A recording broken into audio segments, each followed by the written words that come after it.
शरणं हरे शरणं हरे शरणं हरे शरणं। राम राम। साप्ताहिक सत्संग के लिए हमारे चैनल को जरूर सब्सक्राइब करें।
श्री रामचरितमानस की श्रृंखलाबद्ध कथा में दोहे 104 के पश्चात कथा श्रवण करेंगे। युद्ध कांड, लंका कांड के दोहे 104 के पश्चात भगवान श्री रामचंद्र जी ने बंदर भालुओं के माध्यम से सेतु बंधन करके अपने नाम की महिमा को उजागर किया और उसके पश्चात उन्हीं के माध्यम से या दिखने में उन्हीं की सहायता से रावण का वध करके अपने भक्तों को उनको यश दिया कि उनके भक्तों के कारण ही रावण का वध हुआ। विशेष रूप से विभीषण, भगवान ने अंततः विभीषण की ओर जब देखा कि आपको क्या कोई रहस्य पता है जिसके कारण रावण के बार बार सिर और हाथ निकले चले आ रहे हैं, तो विभीषण ने भगवान को बताया कि प्रभु, इसके नाभि कुंड में अमृत का वास है। इसलिए भगवान ने 31 बाण चलाए एक साथ में,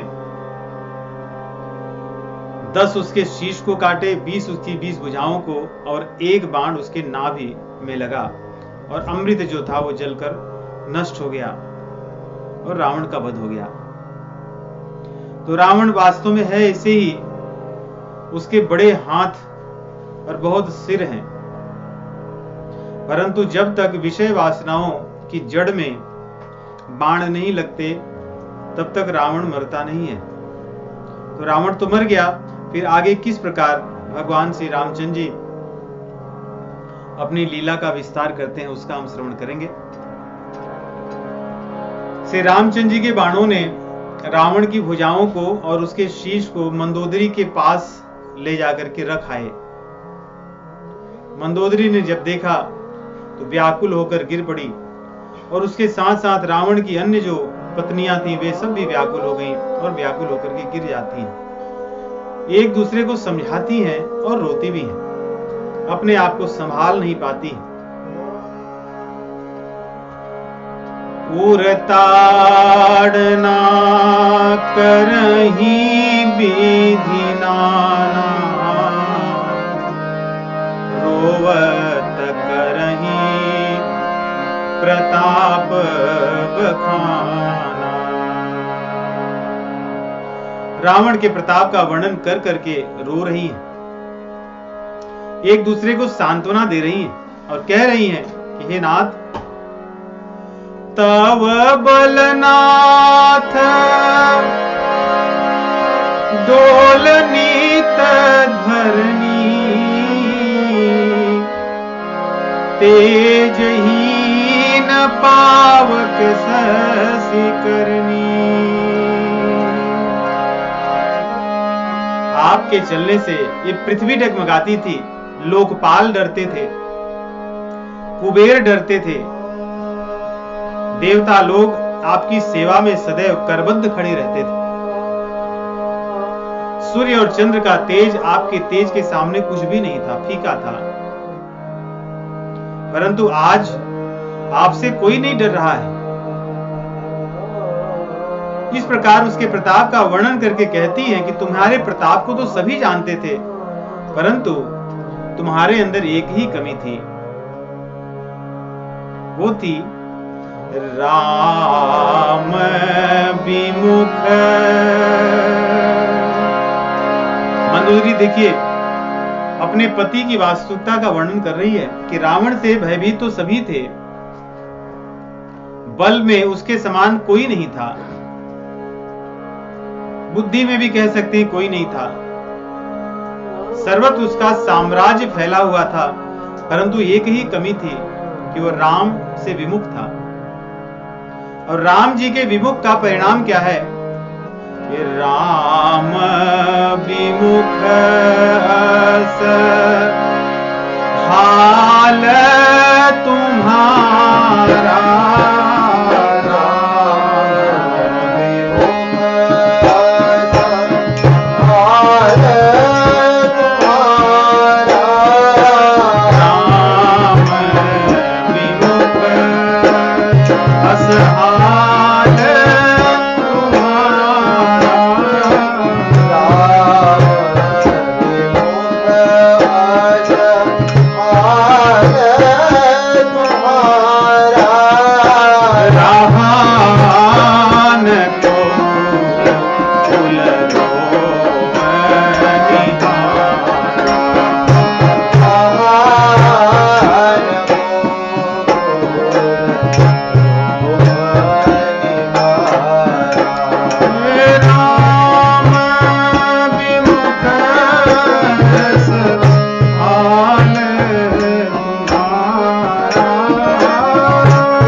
तो भगवान शिव जी भी यहाँ पे कह रही है कि शिव जी भी आपसे अर्थात आपकी पूजा से डरते थे, इसलिए आपको सब वरदान दे दिए थे।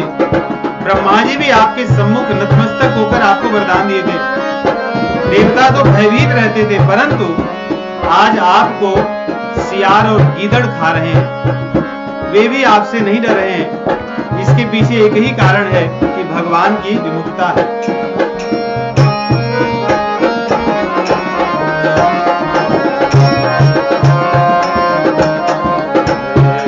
काल बिबस पति कहा न माना,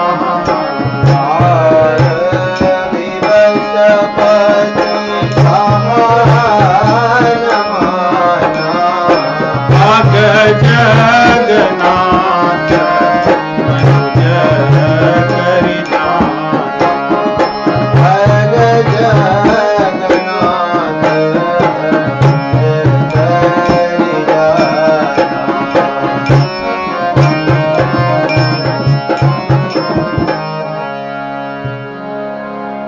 उसके प्रताप का तो वर्णन करती है, परंतु उसकी कमियों को बताती है।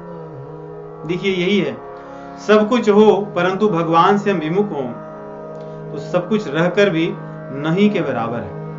कुछ भी न हो संसार की वस्तुएं, परंतु भगवान हमारे हों और हम उनके हों तो किसी चीज की कमी नहीं होती है, किसी चीज की नहीं। रावण, यदि आज के परिप्रेक्ष्य में देखें कि रावण जैसा कोई धनवान नहीं होगा, न कोई बुद्धिमान होगा और न तो कोई इतना बड़ा शासक होगा, न तो कोई राजनीतिज्ञ कह सकते हैं, कोई नहीं हो सकता। सब चीजों में वो महान था दिखने में, परंतु एक ही कमी थी। इसलिए संसार की कैसी भी महानता क्यों न हो, यदि भगवान उसमें न हो या भगवान की विमुखता हो तो ऐसी महानता किसी काम के नहीं होती है। उसकी पत्नी मंदोदरी रो रो कर समझा रही है और कह रही है, काल बिबसपति कहा न माना, अग जगन्नाथ मनुज कर जाना। अग जगन्नाथ हैं रामचंद्र जी, अर्थात इस चराचर के स्वामी थे, उनको आप मनुष्य समझते रहे और इसीलिए तुम आज काल के ग्रास बने हो। वे स्वयं भगवान थे जिनको भगवान शिव जी और ब्रह्मा जी भी प्रणाम करते हैं। कह रही है, समझा रही है, उनको तुम नहीं भजे। तुम तो भगवान शिव जी को भजते थे, भगवान ब्रह्मा जी को भजते थे, लेकिन ब्रह्मा और शिव जी भी रामचंद्र जी को भजते थे, इसलिए तुमने उनका भजन क्यों नहीं किया? इस प्रकार प्रश्न कर रही है कि हे प्रिय, आपने उनका भजन नहीं किया और जब से तुम जन्मे थे तुम्हारा स्वभाव केवल और केवल द्रोह करने का था। दूसरों से तुमने द्रोह किया, इसलिए भगवान ने तुम्हें आज उचित दंड दे करके और अपनी करुणा के वशीभूत होने के कारण प्रभु ने आज तुम्हें अपना धाम दे दिया, जो कि तुम उसके योग्य नहीं थे। यहाँ मंदोदरी कह रही है, वास्तव में ये रामचंद्र जी के ही गुणों का गान कर रही है, रावण का नहीं। तो मंदोदरी ऐसी पत्नी थी, इसीलिए इसका जो 5 पतिव्रताएं हैं उनमें इसका नाम आता है। इसने रावण के वध होने के पश्चात भी भगवान के गुण को ही गाया। अहनाथ रघुनाथ सम कृपा सिंधु नहीं आन, जोगी वृंद दुर्लभ गति तो ही दीन भगवान। धन्य रघुनाथ, मंदोदरी कह रही है, जो योगियों को दुर्लभ गति होती है आज कृपा करके रामचंद्र जी ने तुम्हें प्रदान किया है। इस प्रकार मंदोदरी कहती है और आगे देवता लोग प्रसन्न होकर के सभी लोग पुष्पों की वर्षा करते हैं। भगवान श्री रामचंद्र जी विभीषण को बुलाते हैं। विभीषण बड़े दुखी हैं, हो क्यों न, भाई था, इतने वर्षों तक समय बिताए थे, भगवान के भक्त हैं, हृदय उनका वैसे ही कोमल है और आज रावण की जो स्थिति हुई है उसको देख करके उनका हृदय द्रवित हो गया है कि जीते जी यदि इसने भगवान की शरणागति मेरी तरह ले ली होती तो आज ऐसी स्थिति क्यों होती। यहां विभीषण मोह के कारण नहीं दुखी है, बल्कि भगवान के प्रति विमुखता जो रावण थी उसको लेकर पश्चाताप है उनके मन में, इसलिए दुखी है। रावण की सदगति तो हो गई, परंतु ऐसी सद्गति सामान्य भक्त तो नहीं चाहता, वो तो भक्ति और प्रेम वाली सद्गति चाहता है। इसलिए विभीषण जी दुखी हैं। रामचंद्र जी उन्हें बुलाते हैं और समझाते हैं। विभीषण जी प्रसन्न हो जाते हैं। उसके बाद भगवान कहते हैं कि जाकर के अपने भाई की अंत्येष्टि क्रिया को करो। विधिवत यहां कह रहे हैं कि जिस प्रकार रामचंद्र जी अपने किसी का दाह संस्कार और क्रिया करते, तिलांजलि दिलवाते, वैसे ही व्यवस्था रावण के लिए उन्होंने किया है। क्योंकि यदि कोई जीव मर जाए तो मरने के पश्चात शत्रुता नष्ट हो जाती है। ऐसा सिद्धांत है। किसी के साथ हमारी शत्रुता हो और वो न हो, संसार छोड़ दे, तो उसके साथ साथ शत्रुता भी चली जाती है। इसलिए यहाँ पे रामचंद्र जी विधिवत उसकी अंतिम संस्कार कराते हैं। उसके बाद में विभीषण जी के राज्याभिषेक के लिए सबको कहते हैं। तुम कपीस अंगद नल नीला, जामवंत मारुति बलशीला।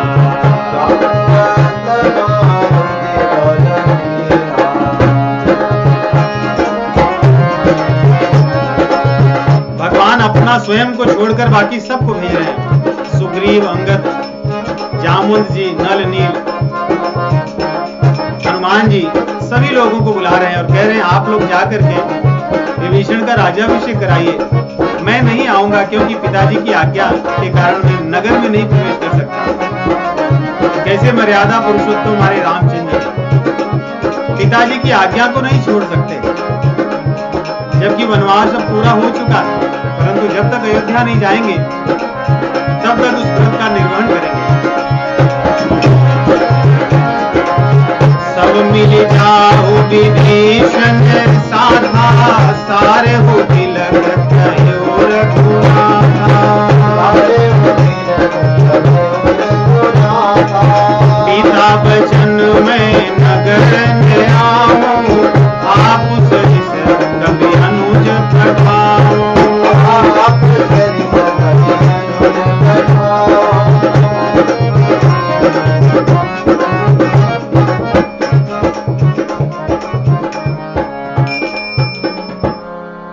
मैं अपने समान अपने भाई लक्ष्मण जी को भेज रहा हूं, लेकिन मैं नहीं आ सकता।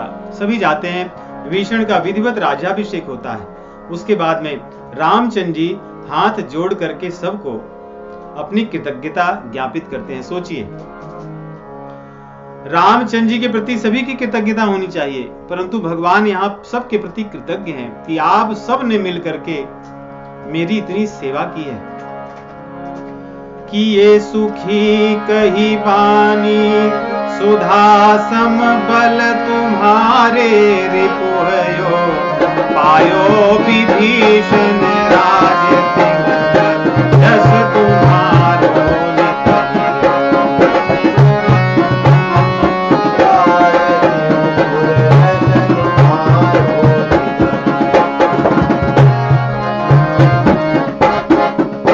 मोहि सहित प्रभु, मोहि सहित शुभ कीरति तुम्हारी, परम प्रीति गाई है। शुभ कीरति तुम्हारी, परम प्रीति गाई है। संसार सिंधु अपार भार, प्रयास बिनु नर पाई।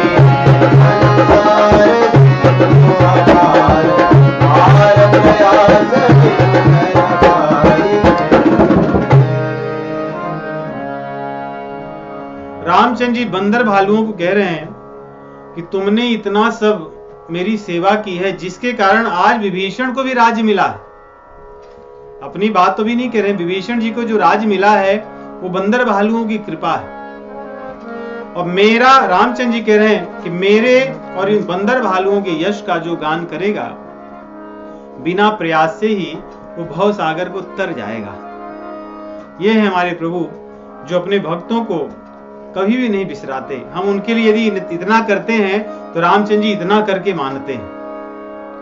इसीलिए उनको हमारी कमियां नहीं दिखती। अब सोचिए, बंदर भालुओं में कौन सा ऐसा गुण है? रामचंद्र जी की कृपा और उनके बल से ही सबने युद्ध किया है। उनके नाम से ही सेतु बंधन हुआ है। परंतु रामचंद्र जी अपने लिए नहीं, दूसरों के लिए ही सोचते हैं। इसीलिए एक जो भजन है,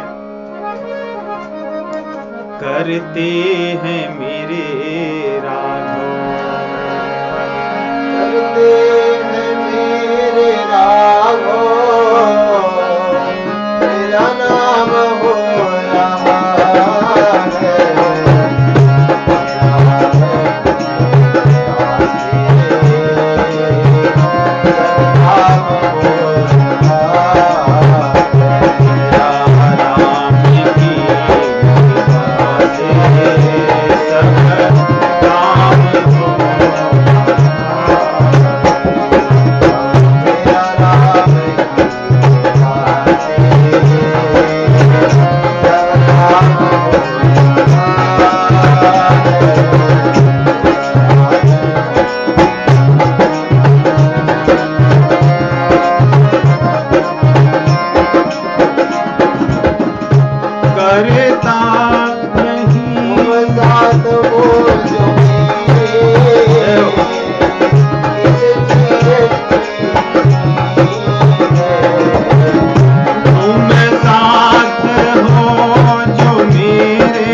कर रहे हैं तो सब कुछ रामचंद्र जी, लेकिन नाम यहाँ पे सब बंदर भालुओं का हो रहा है कि रावण का वध तुम्हारे कारण हुआ, विभीषण को राज्य तुम्हारे कारण मिला।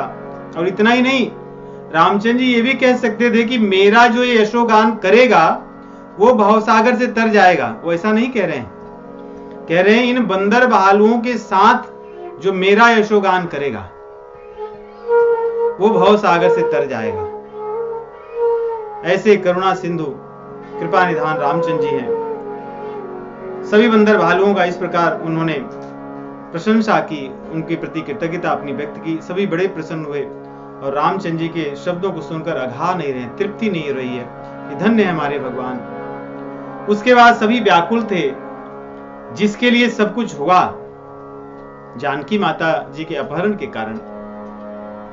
वो घड़ी अब आ गई, वो क्षण आ गया जब रामचंद्र जी ने जैसे सीता जी की शोध करने के लिए हनुमान जी को भेजा था, वैसे अब सभी बंदर भालुओं में हनुमान जी को अपने पास बुलाते हैं और कहते हैं कि हनुमान अब तुम्हें जाना है जानकी जी के पास संदेश लेकर के और उन्हें यहां पर ले आना है कुशलता पूर्वक। उनकी आज्ञा पा करके हनुमान जी नगर में प्रवेश करते हैं। राक्षसियों ने दूर से ही देखा है तो वही बंदर है जो पहले आया था, जो जानकी जी से बात किया था, जिसने यहाँ पे वृक्षों के फल खाए थे और वृक्षों को तोड़े थे, राक्षसों को मारा था, लंका को जलाया था, वही यहाँ पर जला रहा है। कोई डरी नहीं, परंतु सब दौड़ करके गई और हनुमान जी की खूब पूजा की। विधिवत हनुमान जी की पूजा और सेवा करती हैं, उन्हें बढ़िया सुंदर सुंदर फल इत्यादि खिलाती हैं। उसके बाद में हनुमान जी माता जानकी जी से सारा संदेश बताते हैं।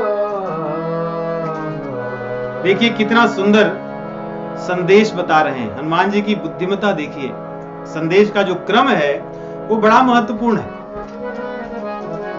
कह रहे हैं माता जी से, हे मां सब विधि कुशल कौशला सब विधि कुशल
पहला संदेश में पहली बात बता रहे हैं, सब विधि कुशल कौशलाधीशा।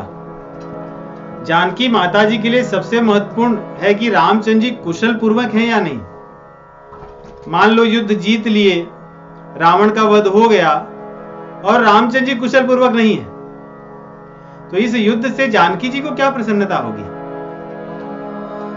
इसलिए उन्हें किसी प्रकार का आघात न हो उनके मन में, इसलिए पहला संदेश की मां रामचंद्र जी कुशल पूर्वक है, ये सुनते ही जानकी जी को बड़ी प्रसन्नता हुई। उसके बाद और संदेश बता रहे हैं, चाहते तो और कुछ कह सकते थे, उसके बाद कह रहे हैं रामचंद्र जी कुशल पूर्वक हैं और रावण का वध हो चुका है और युद्ध पूरी तरह से समाप्त हो चुका है, जीता जा चुका है। इसलिए हनुमान जी को बुद्धिमताम वरिष्ठम कहते हैं, बुद्धिमानियों में सबसे बुद्धिमान है हनुमान जी।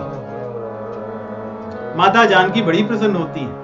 अब वो सोच नहीं पा रही कि आज मैं हनुमान जी को क्या दूं, क्योंकि मैं इनको पुत्र भी कह चुकी हूं, ऐसा सुंदर संदेश लेकर आए हैं, मेरे पास ऐसी क्या वस्तु है मैं दूं। बार बार विचार करने के बाद में कहती है कि है हनुमान जी, मेरे पास ऐसी कोई वस्तु मुझे नहीं दिख रही है तीनों लोकों में जो आपको देने योग्य हो। इस संदेश के बदले तो मुझे लगता है कि मैं अपने आप को ही दे दूं। और फिर सोचने लगी, नहीं, मैं अपने आप को दूंगी वो भी तो पर्याप्त नहीं है। तो उन्होंने कहा कि मैं अपने आप को दे देती हूं, रामचंद्र जी को दे देती हूं, लक्ष्मण जी को दे देता हूं, ये सब तुम्हारे हैं, तुम इन सबको अपने वश में कर सकते हो, ये तुम्हारे अधीन है। इसीलिए एक भजन में जाके गति है हनुमान जी में आता है कि तापर सानु फूल गिरिजा लखन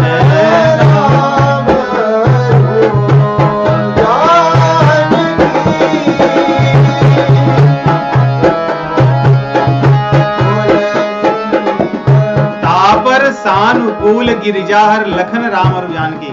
वही बात यहाँ पे कह रही है कि मैं क्या दूं तुम्हें।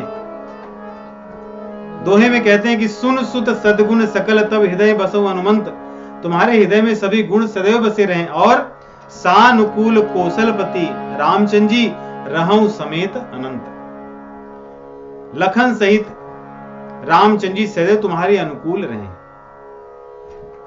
हनुमान जी कहते हैं कि मां, मुझे कुछ नहीं चाहिए, आपको और भगवान श्री रामचंद्र जी को जब मैं साथ में खड़े हुए देखूंगा, मेरे लिए उससे अधिक मूल्यवान वस्तु संसार में कुछ नहीं हो सकती, बस वही मैं देखना चाहता हूं।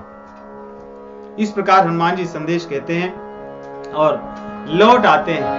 भगवान श्री रामचंद्र जी विभीषण को बुलाते हैं कि सब तैयारी करके जानकी जी को यहां ले आया जाए, क्योंकि विभीषण जी राजा हैं, इसलिए हनुमान जी स्वतः नहीं उन्हें उठाकर लाना चाहते हैं।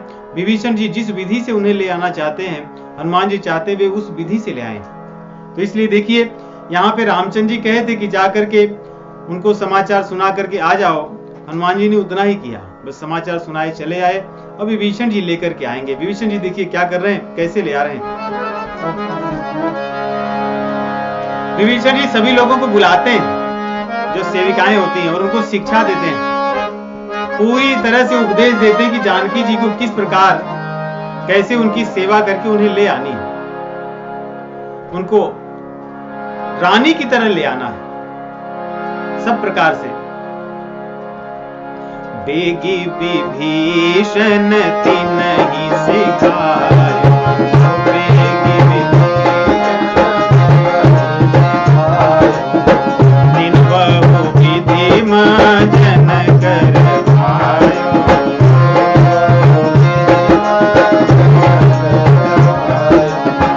बहु प्रकार भूषण पहिराए,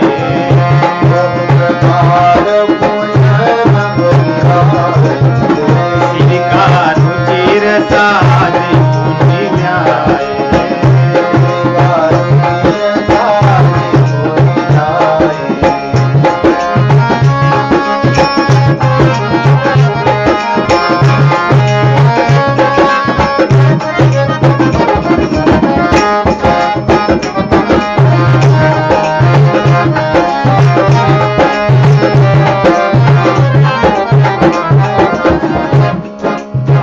चढ़ाए जानकी माता जी को भी बड़े सुंदर ढंग से उनको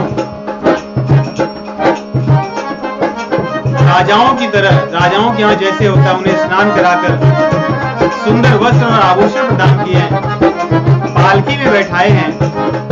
आगे पीछे चारों ओर रक्षक अस्त्र शस्त्र लिए चल रहे हैं और जानकी माता जी पालकी में बैठकर आ रही हैं। अब ऐसे दृश्य की कल्पना कीजिए जिसके लिए सभी बंदर भालुओं ने ये युद्ध लड़ा, आज वे ही शिविका में चढ़कर, पालकी में चढ़कर आ रही है। चारों ओर भीड़ लगी है, लोग उछल उछल कर देखना चाहते हैं कि कैसी हैं जानकी माता जी, और कोई देख नहीं पा रहा है। भगवान श्री रामचंद्र जी इस दृश्य को देखते हैं, उनके मन में थोड़ी पीड़ा होती है। जिन जानकी के लिए बंदर भालुओं ने अपने प्राणों को हथेली में लेकर के युद्ध किया है, आज उनके दर्शन के लिए इन्हें इतना कष्ट सहना पड़ रहा है। इसलिए विभीषण को बुलाते हैं और विभीषण को रामचंद्र जी निर्देश देते हैं कि विभीषण, ये उचित ढंग नहीं है जिस ढंग से जानकी जी को ले आ रहे हैं। जानकी जी को पालकी में बैठा कर नहीं, उन्हें पैदल ले आना चाहिए, जिससे बंदर भालू बड़ी सरलता से, सहजता से उन्हें देख सके, उनका दर्शन कर सके। कितना प्रेम करते हैं रामचंद्र जी बंदर भालुओं को, कौन ऐसा स्वामी होगा।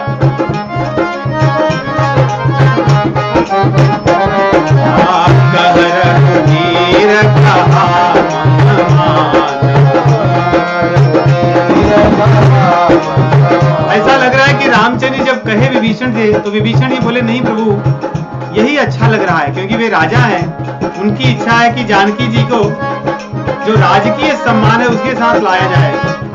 इसलिए रामचंद्र जी उन्हें कहते हैं कि नहीं, मेरा कहा मानिए, अपनी बात छोड़ दीजिए, जानकी जी को राजकीय ढंग से नहीं, उन्हें पैदल ले आओ।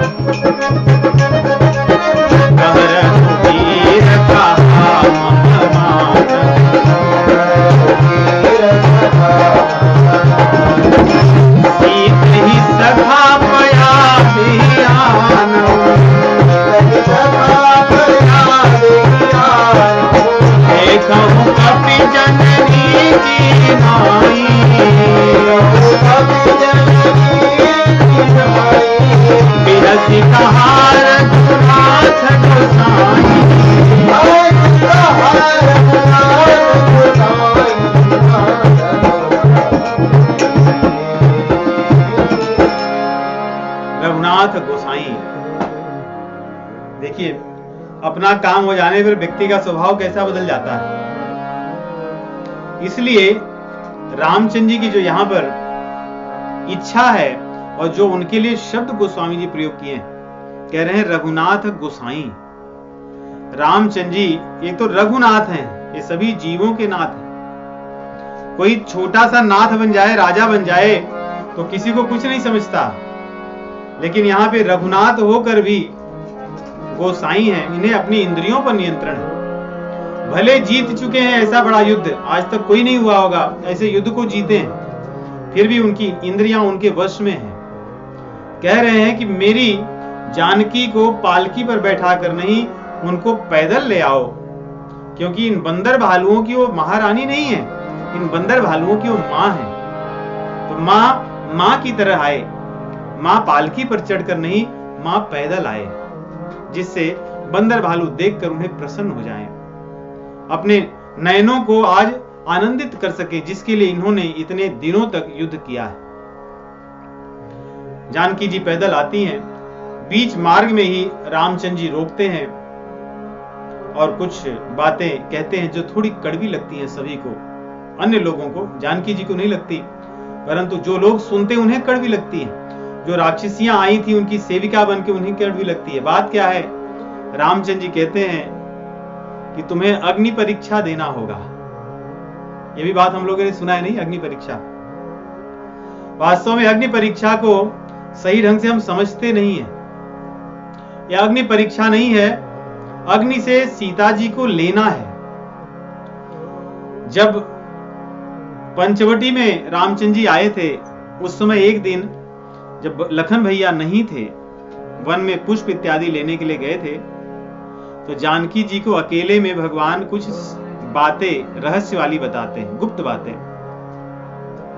कहते हैं कि हे जानकी, अब वो समय आ गया है जब तुम्हारा हरण होगा, अपहरण होगा रावण द्वारा, इसलिए तुम अग्नि में समाहित हो जाओ और अपना एक प्रतिबिंब बना लो, मेरे साथ रहो।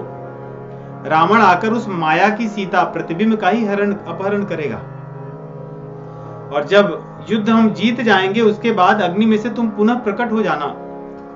तो आज वही समय आया है कि अग्नि में से जो वास्तविक सीता जी हैं उनको लेना चाहते हैं प्रभु, क्योंकि माया की सीता तो उसका काम हो गया, माया नगरी में ही रहेंगी, माया नगरी के बाद निकल जाएंगी वो।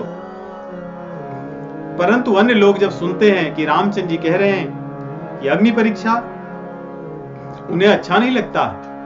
परंतु जानकी माता जी तो वो उत्सुक हैं, व्याकुल हैं कि कितनी शीघ्रता से मैं भगवान श्री रामचंद्र जी के पास पहुंचूं। इसलिए वे स्वयं लक्ष्मण जी को निर्देश देती हैं कि लक्ष्मण, विलंब मत करो, शीघ्रता से तुम अग्नि प्रकट करो। उस अग्नि में मैं प्रवेश होना चाहती हूं, जिससे वास्तविक सीता निकल करके भगवान श्री रामचंद्र जी के पास आए। इसलिए यहाँ पे रामचंद्र जी के चरणों में प्रणाम करके सीता जी कह रही है लक्ष्मण जी को, लक्ष्मण हो धर्म कई नेगी,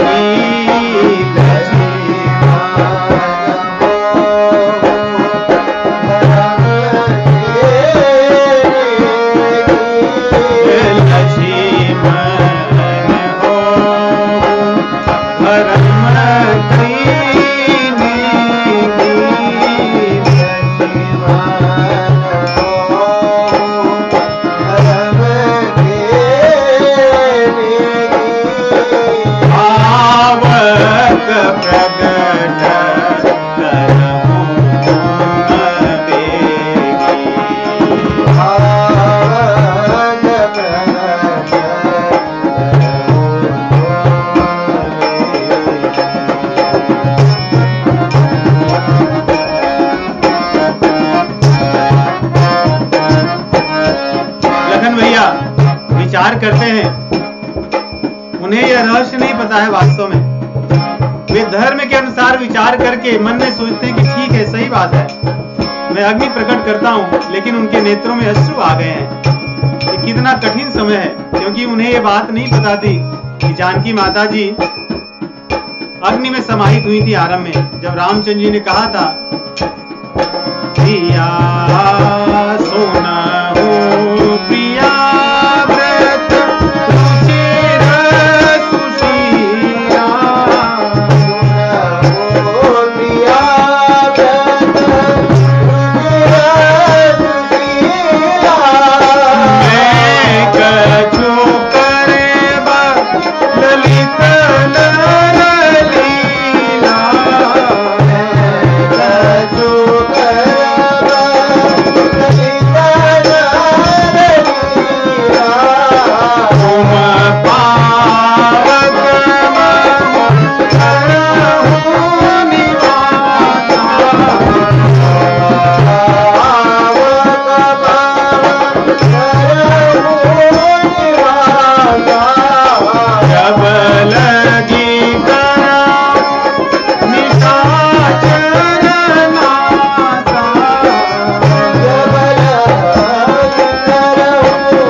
चरित्र रचा भगवाना, भगवान जो चरित्र रचते हैं उसे कोई नहीं जान सकता जब तक वो न जनाए। तो लक्ष्मण हूं यह मरम न जाना, लक्ष्मण भैया को भी नहीं पता था कि अग्नि में सीता जी चली गई है, और जो सीता जी हैं वे माया की हैं, प्रतिबिंब है। इसलिए लक्ष्मण जी बहुत विचार करते हैं, फिर सोचते हैं कि चलो भैया हमारे कह रहे हैं और धर्म की बात है, नीति की बात है, कष्ट की तो बात है ये, परंतु अग्नि प्रकट करते हैं। जानकी माता जी अग्नि में प्रवेश होती हैं और अग्नि से कहती है यदि मैंने रामचंद्र जी के अतिरिक्त कभी किसी और का चिंतन किया हो तो मैं भस्म हो जाऊं, यदि ऐसा न किया हो तो मेरे लिए तुम चंदन के समान शीतल हो जाओ। जो मन बच क्रम मम उर माही, तजि रघुबीर आन गति नाही। तो कृषानु सब कई गति जाना, मो कहूं हो श्रीखंड समाना। सबके लिए तो तुम तेज होती हो, प्रकट करती हो, जला देती हो, परंतु मेरे लिए श्रीखंड अर्थात मक्खन के समान हो जाओ, शीतल, चंदन के समान हो जाओ, शीतल। जैसे चंदन शीतल होता है, मेरे लिए वैसे ही बन जाओ। अग्नि वैसे ही बन जाते हैं। जानकी जी इसमें से प्रवेश होती हैं और अग्नि देवता स्वयं ब्राह्मण का रूप धारण करके अग्नि देवता जानकी माता जी को लेकर रामचंद्र जी के पास आते हैं और रामचंद्र जी के पास उन्हें दे देते हैं। ठीक वैसे ही कह रहे हैं जैसे जिमि क्षीर सागर इंदिरा, राम ही समर्पियानि सो। जैसे क्षीर सागर लक्ष्मी जी को लेकर आए थे और भगवान को दिए थे, वैसे ही अग्नि देवता जानकी जी को ले आए हैं और रामचंद्र जी को समर्पित कर दिए। सभी लोग बड़े प्रसन्न हुए, सब जगह आनंद ही आनंद चल रहा है और भगवान सीता रामचंद्र जी की छवि देख करके सभी प्रसन्न हैं। इसी समय भगवान श्री रामचंद्र जी जो रथ आया था इंद्र का, उसे मातल जो सारथी था उसे कहते हैं कि आप लेकर जाइए, अब हमें रथ की आवश्यकता नहीं है क्योंकि तुम्हारा जो काम था वो हो गया। एक तरह से इंद्र देवता ने अपनी थोड़ी सेवा दी थी जिससे रावण का वध हो सके। देवता लोग आते हैं और स्तुति करते हैं। इन देवताओं की स्तुति आरंभ होती है कि गोस्वामी तुलसीदास जी उनकी उपाधि देते हैं। देवता लोग रामचंद्र जी की स्तुति कर रहे हैं और गोस्वामी तुलसीदास जी देवताओं की स्तुति कर रहे हैं। देखिए क्या कह रहे हैं। आए देव सदा स्वार्थी,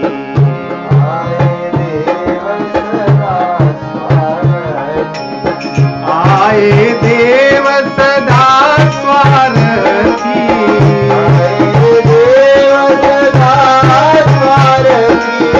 वचन कहि जनु परमारथी।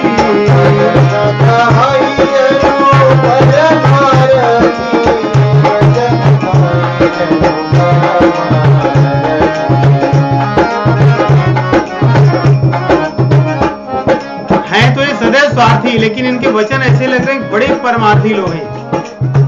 अर्थात जो स्वार्थी लोग होते हैं उनकी प्रशंसा किसी काम की नहीं होती है। इसका अर्थ यही है। तो ये दोनों, ये देवता लोग आएंगे, स्तुतियां करेंगे, परंतु इनकी स्तुतियां इनके स्वार्थ की पोषित करने वाली। दीन बंधु दयाल रघुराया, देव कीन देवन बरनाया।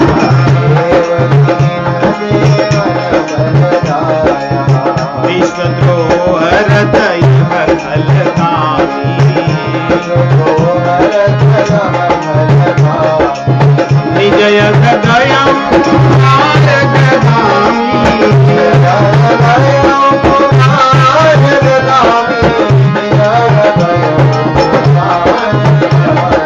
इसीलिए स्वार्थी कहते हैं। क्योंकि देखिए, एक और देवता लोग कह रहे हैं कि प्रभु आपने रावण का वध किया, अच्छा किया। दूसरी ओर कह रहे हैं कि ये अपने ही कर्मों से गया है, आपने वध नहीं किया, ये तो कुमारगामी था इसलिए आज ये चला गया। स्वार्थी व्यक्ति की ऐसी बातों का कोई विश्वास नहीं, वो क्या कह रहा है, क्यों कह रहा है। इसीलिए गोस्वामी जी कह रहे थे, आए देव सदा स्वार्थी, वचन कहि जनु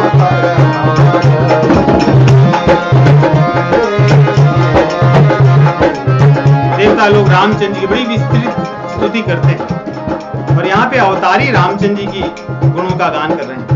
क्योंकि देवता कह रहे हैं कि हे नाथ, मीन कमठ सुकर नर हरि, वामन परशुराम बपुधरी।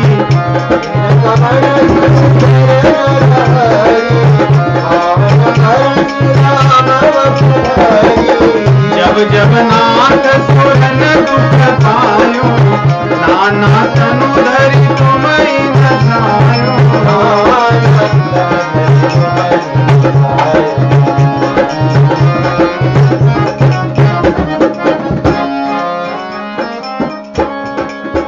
अवतारी राम के स्तुति करते हुए देवता कह रहे हैं कि हे नाथ, अब यहाँ पे अपने स्वार्थ का वर्णन भी कर रहे हैं। हम लोग तो कभी भक्ति नहीं कर सकते, हम भोग ही करने के योग्य हैं और हमसे भोग नहीं छूटता, इस बात को स्वीकार कर रहे हैं देवता। हम देवता परम अधिकारी, स्वार्थ रत प्रभु भगति विसारी। हम तो स्वार्थी ऐसे हैं कि हमने तो भक्ति को भूल गए। भव प्रवाह संतत हम परे, अब प्रभु पाहि शरण अनुसरे। अब प्रभु पाहि शरण अनुसरे।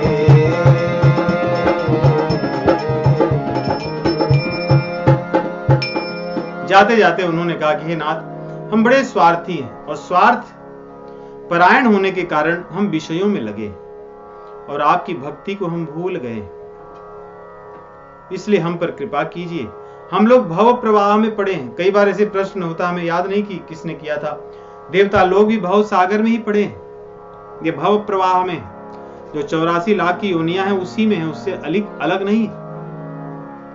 भव प्रवाह संतत हम परे। इस प्रकार देवता स्तुति करके रामचंद्र जी के ऊपर पुष्पों की वर्षा कर रहे हैं। उसी बीच में ब्रह्मा जी आते हैं और ब्रह्मा जी पहुंचते ही भगवान को प्रणाम उनके चरणों पर गिरते हैं और स्तुति करते हैं। बड़ी सुंदर ब्रह्मा जी की स्तुति है, क्योंकि ब्रह्मा जी कोई सामान्य देव नहीं, इसलिए भगवान की स्तुति बड़ी सुंदर है। इनकी आरंभ भी करते हैं, जय राम सदा सुख धाम हरि, रघुनायक सायक छाम।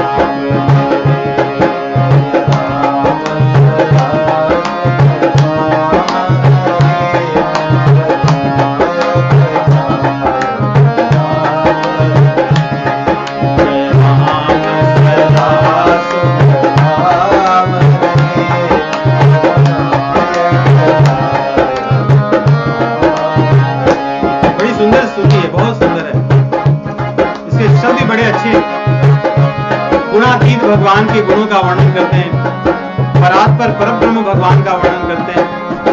इस संसार की ब्रह्मांडों की सृष्टि करने वाले, पालन करने वाले, संहार करने वाले भगवान के गुणों का वर्णन करते हैं। कहते हैं नाथ आप ही हैं जो सब कुछ करते हैं। और ये रावण ये तो महापापी था, इसकी कोई योग्यता नहीं थी, फिर भी आपने कृपा करके इसको अपने धाम में स्थान दे दिया। ये आपकी करुणा।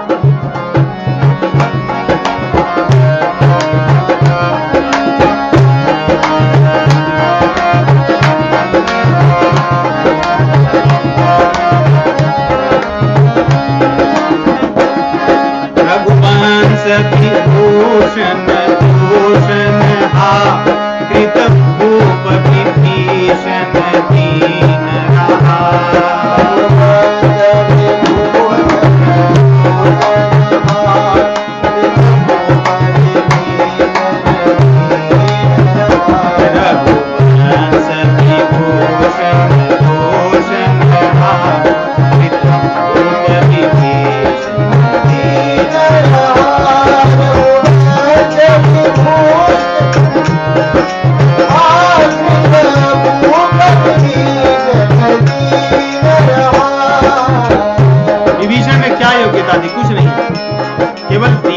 देखिए ब्रह्मा जी की स्तुति बड़ी सुंदर है।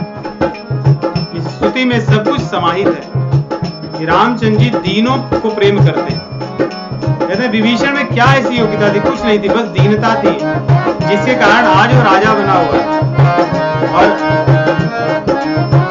रावण का वध करके आपने उसे अपने धाम में स्थान दे दिया है, क्योंकि आप बिना कारण दयालु हैं और आपके साथ जानकी जी की शोभा मन को भरने वाली अनुपम शोभा है।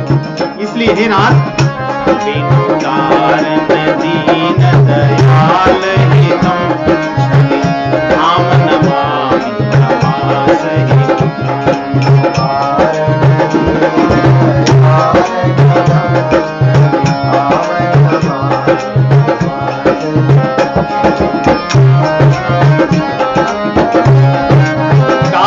कारण के परे। इस संसार में जो कुछ दिखता है वही कार्य है, प्रकृति है जो बना हुआ है, और इसके पीछे जो कारण है जो नहीं दिखता वो आप हैं, दोनों आप हैं। आपके अतिरिक्त इस संसार में और कुछ भी नहीं है। अनवद्य अखंड गोचर गो सब रूप सदा सब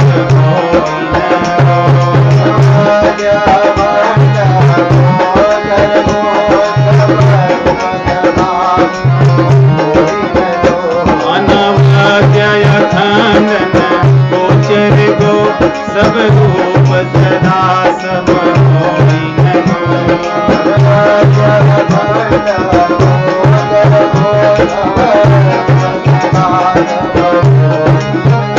इति भेद भदन्ति भदन्त कथार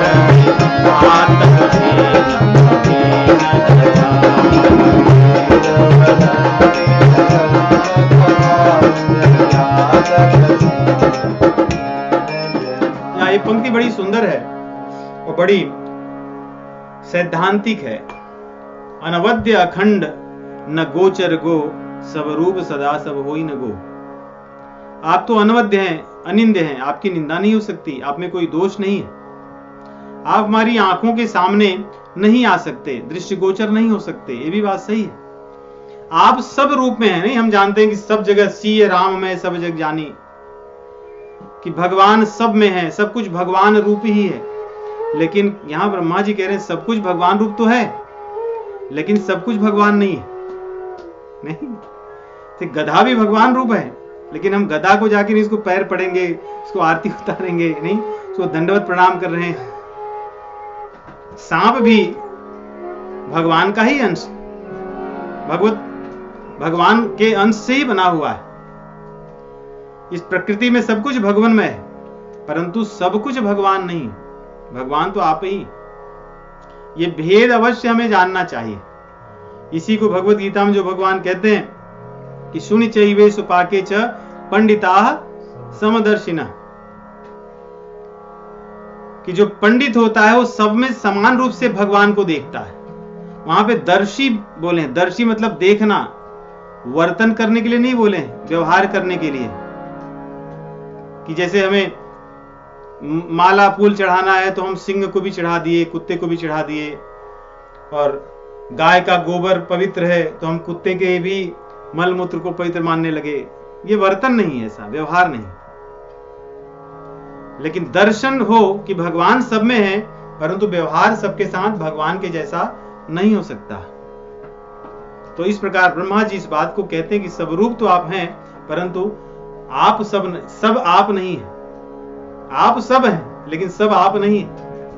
बड़ी सुंदर ये पंक्ति थी। और कह रहे हैं कि बंदर जो हैं ये बड़े सौभाग्यशाली हैं। इनके जैसा सौभाग्यशाली कौन होगा जो आपके मुख कमल को सदैव देखते रहते हैं। और देवताओं के जैसा धिक्कारी कौन होगा, अधम कौन होगा जो सब कुछ होते हुए भी आपके दूर रहते हैं। ये बड़ी सुंदर बात है नहीं।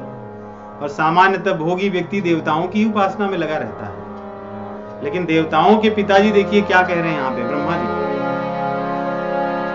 कृत कृत्य विभो सब बानर ये निरझंति तवान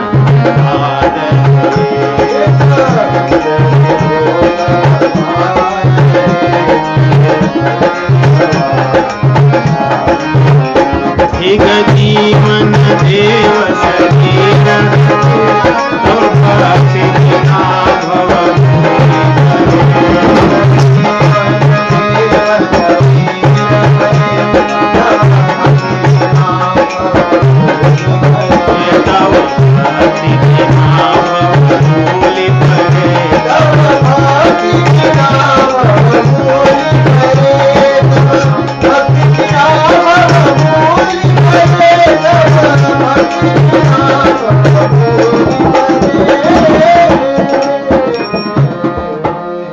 देवताओं, इनका तो दुर्भाग्य है, धिक्कार है इनको, उनका जीवन धिक है कि आपकी भक्ति को छोड़कर ये भव सागर में भोगों के पीछे पड़े हैं। और इन बंदर भालुओं को देखो जो आपका साक्षात मुख कमल, उसका दर्शन करते रहते हैं। जीवन तो इन्हीं का धन्य है। आगे ब्रह्मा जी कहते हैं कि प्रभु अब मुझ पर कृपा कीजिए। ब्रह्मा जी अपने लिए कह रहे हैं कि मुझ पर कृपा कीजिए। मेरी बुद्धि द्वंद्व भाव में सदैव रहती है, मेरी बुद्धि में सदैव भेद बुद्धि है, मैं आपका दर्शन सदैव नहीं कर पाता, सदैव मैं भोग विलास की चक्कर में पड़ा रहता हूं। ब्रह्मा जी की स्थिति है। कई बार हमें लगता है कि हम भोग विलास से ऊपर उठ गए, भक्ति की पराकाष्ठा में पहुंच चुके हैं, अब कुछ बचा नहीं। परंतु ब्रह्मा जी देखिए क्या बात कह रहे हैं। कहते मेरी बुद्धि भेद करी है, मेरे भीतर द्वंद्व भाव है, इसलिए मुझ पर कृपा करके मेरे उस द्वंद्व भाव को नष्ट कर दीजिए। ब्रह्मा जी सोचिए सक्षम नहीं है करने में। इस पंक्ति को ऐसे समझें कि भगवान की कृपा से ही द्वंद्व बुद्धि नष्ट हो सकती है। हम अपनी शक्ति से या अपनी कृपा से इसको नहीं कर सकते। और द्वंद्व बुद्धि से क्या हानि होती है? ब्रह्मा जी कह रहे हैं द्वंद्व बुद्धि होने से जो चीजें दुखमय हैं, दुख देने वाली हैं, उसी में हम सुख ढूंढते हैं। नहीं, संसार में, परिवार में, इनमें ही हम सुख ढूंढ रहे हैं और इनसे ही द्वंद्व भाव से हमें दुख मिलता है। जिनमें हम सुख ढूंढते थे अंततः उनमें दुख के अतिरिक्त और कुछ नहीं मिलता, क्योंकि द्वंद्व भाव है। जब सुख की कल्पना होगी, सुख की भावना होगी, वहां दुख निश्चित रूप से नहीं मिलेगा। बड़ी सुंदर ये पंक्ति है। अब दीन दयाल दया करिए, भक्ति मोर विभेद करी हरिए।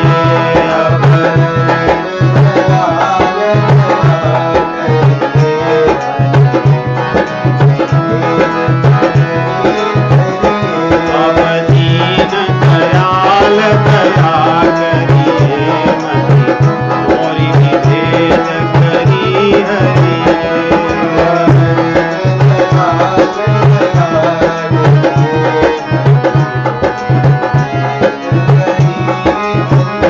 जेहि ते विपरीत क्रिया करिए, सुख सो सुख मानी सुखी चरिए।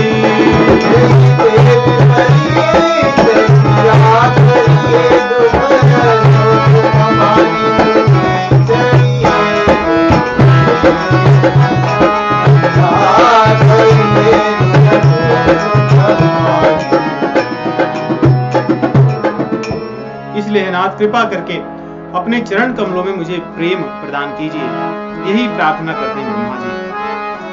ब्रह्मा जी भगवान से और कुछ नहीं मांगते। सोचिए ब्रह्मा जी इस केवल भूमंडल के नहीं, भूलोक, भूअरलोक, स्वर्गलोक, महरलोक, जनलोक, तपलोक और सतलोक, ये 7, और नीचे अतल, वितल, सुतल, तलातल, महातल, रसातल, पाताल, ये जो 14 भुवन है इन सबके स्वामी हैं। यहाँ पर कौन कौन सी वस्तुएं हैं, कैसे कैसे जीव है, सब उनके अधीन है। इंद्र देवता भी उन्हीं के अधीन है, सब उनके अधीन है। लेकिन वो भगवान से मांग रहे हैं कि प्रभु आपके चरण कमलों में मुझे प्रेम हो जाए, भक्ति हो जाए। मैं आपसे यही प्रार्थना करता हूँ, मेरी भेद बुद्धि को आप हर लीजिए। भेद बुद्धि के कारण मैं संसार में जहां दुख ही दुख भरा है, मैं उसमें सुख ढूंढता हूं और उसे सुख मान भी लेता हूं। ढूंढता हूं अलग बात है, मान भी लेता हूं, उसी को मान करके मैं जीवन जी रहा हूं। इस प्रकार स्तुति करके ब्रह्मा जी चले जाते हैं। उसी समय महाराज दशरथ जी प्रकट होते हैं। महाराज दशरथ जी प्रकट होते हैं। भगवान श्री रामचंद्र जी, जानकी, लक्ष्मण तथा सभी यथा योग्य उन्हें प्रणाम करते हैं, सबको आशीर्वाद देते हैं। उसके बाद दशरथ जी भगवान के धाम में जाते हैं। कहते हैं कि इसके पहले दशरथ जी स्वर्ग लोक में थे, अपने सखा इंद्र के साथ रामचंद्र जी के युद्ध की प्रतीक्षा कर रहे थे। युद्ध पूर्ण हो जाने के बाद अब वे भगवत धाम को गमन करते हैं। यहाँ पे स्वर्ग या सुरलोक अर्थात देवता लोग भी जिस लोक में जाना चाहते हैं, उस लोक में दशरथ जी गए और भगवान ने उन्हें उपदेश दिया। उस उपदेश से दशरथ जी चाहते तो मोक्ष को पा सकते थे, परंतु दशरथ जी मोक्ष नहीं लेना चाहते क्योंकि वो सगुण उपासक हैं। सगुण उपासक कभी भी मोक्ष को नहीं चाहता। मुक्ति कई प्रकार की होती है। एक तो सायुज्य मुक्ति होती है जिसे मोक्ष कहते हैं, जो भगवान में जीव समाहित हो जाता है। भगवान की जो ब्रह्म ज्योति है, ब्रह्म ज्योति में आत्मा जाकर के मिल जाती है। एक प्रकार से वो अपना अस्तित्व, मान लो उसका अस्तित्व एक तरह से नहीं दिखता, तो उसे सायुज्य कहा जाता है। उसके अतिरिक्त सारूप्य है, जो भगवान जैसे ही स्वरूप मिलता है, जैसे गिरिराज को मिला था। सामीप्य है, अर्थात भगवान के समीप वैसे ही किसी न किसी प्रकार रूप से भगवान की सेवा के लिए रहते हैं, जिन्हें परिकर कहते हैं। जैसे हनुमान जी हैं, लखन जी हैं, महाराज दशरथ जी हैं। ये सब सामीप्य भगवान की मुक्ति पाए हुए हैं। और एक है सालोक्य, अर्थात जिस लोक में भगवान रहते हैं उस लोक में ही वो सदैव रहेंगे, साकेत धाम में रहेंगे सदैव, भगवान के लोक को प्राप्त कर लेते हैं। तो इस प्रकार कई प्रकार की मुक्तियां हैं, परंतु सायुज्य जिसको मोक्ष कहा जाता है, सगुण उपासक उसको नहीं चाहता। वो भगवान के साथ सेवा करना चाहता है, सेवा का आदान प्रदान करना चाहता है, सुख का रस लेना चाहता है, सुख का आदान प्रदान देखना चाहता है, करना चाहता है। और सुख सेवा में ही है, सायुज्य में सेवा नहीं है। इसलिए सगुणोपासक मोक्ष न लेगी, सगुणोपासक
सगुणोपासक मोक्ष न लेहि, वो लेते नहीं है।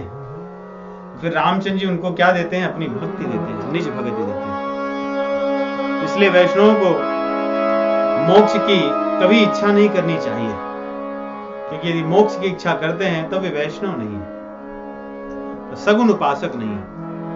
सगुण उपासक में भगवान की सेवा जिस रूप में, जिस भी योनि में, जिस भी देश में, जिस भी वेश में, इसलिए कहते हैं ना कि जिस रूप में, जिस देश में, जिस वेश में।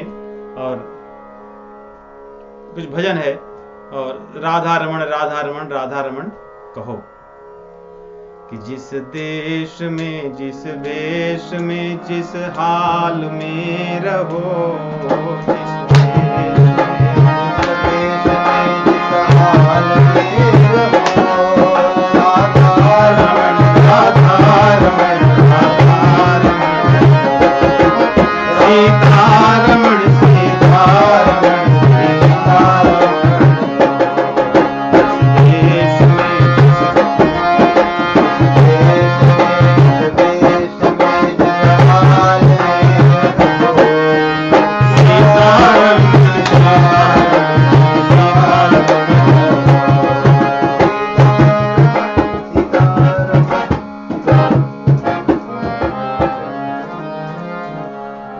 प्रकार भगवान श्री रामचंद्र जी महाराज दशरथ जी को अपनी भक्ति प्रदान करते हैं और वे सुरधाम से यहाँ कई लोग अर्थ इंद्र का लोक नहीं, और भगवान सीधा उनके धाम गए, साकेत धाम को गमन किए महाराज दशरथ जी। तो आगे की कथा अगले सप्ताह करेंगे। श्री राम जय जय राम, श्री राम जय